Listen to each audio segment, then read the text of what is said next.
ఇవాళ రేవంత్ రెడ్డి అప్పుడు ఏం చెప్పిండు, అర్రాస్ పాట వాడిండు. కేసీఆర్ 10 ఇచ్చిండు, నేను 15,000 ఇస్తా. కేసీఆర్ 1,00,000 రూపాయలు ఇచ్చిండు, నేను తులం బంగారం కలుపుతా. కేసీఆర్ 2,000 పింఛన్ ఇచ్చిండు, నేను 4,000 ఇస్తా. ఆశ చూపించిండు, అరిచేతిలో వైకుంఠం చూపించిండు. ఇప్పుడేం చేస్తున్నాడు రేవంత్ రెడ్డి వచ్చినాక, పెన్షన్లు పెంచలేదు గాని ఇచ్చే పెన్షన్లు 1,00,000 మందికి కోత పెట్టిండు. 1,00,000 మందికి పెన్షన్ బంద్ అయింది ఇప్పుడు రేవంత్ రెడ్డి వచ్చినాక.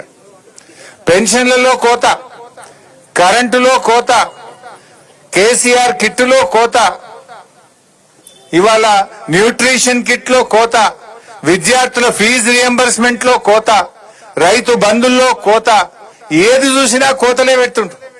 అందుకే నువ్వు యనుమల రేవంత్ రెడ్డి కాదు, కోతల రేవంత్ రెడ్డివి అంట. వెనకటెక్కడో ఒకసారి మానకొండూరు పోయిన నేను. మానకొండూరు పోయి నువ్వు అరే అన్ని ఎగబెట్టినవా రేవంత్ రెడ్డి, ఆడవిళ్ళలకు 2,500 ఎగబెట్టినావు, ఆడవిళ్ళలకు స్కూటీలు ఎగ్గొట్టినావు, తులం బంగారం ఎగ్గొట్టినావు, ఫీజు రియంబర్స్మెంట్ ఎగ్గొట్టినావు అని నేను మాట్లాడినా. ఎగ్గొట్టినావు అని ఎగవేతల రేవంత్ రెడ్డి అయ్యా అన్న.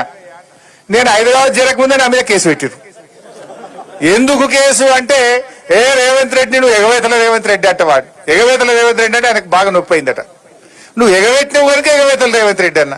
ఇప్పుడు కోతలు పెట్టినావు కనుక కోతల రేవంత్ రెడ్డి అంటున్నా. ఇవాళ మళ్ళీ కేసు పెట్టాడో ఏమో నాకు డౌట్.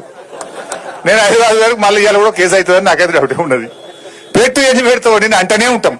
నువ్వు అన్ని ఇచ్చేదాకా, కోతలు బంధు పెట్టేదాకా, మా పటాన్చెరు రైతులకు రైతు బంధు ఇచ్చేదాకా నిన్ను కోతల రేవంత్ రెడ్డి అంటాం. ఏది ఇలా 2 లక్షల మంది రైతులకు నువ్వు ఇలా నష్టం చేస్తున్నావు. 2 లక్షల రైతు కుటుంబాలకు ఇవాళ అన్యాయం చేస్తున్నటువంటి నిన్ను తప్పకుండా కోతల రేవంత్ రెడ్డి అనే పిలవాల్సి వస్తుంది.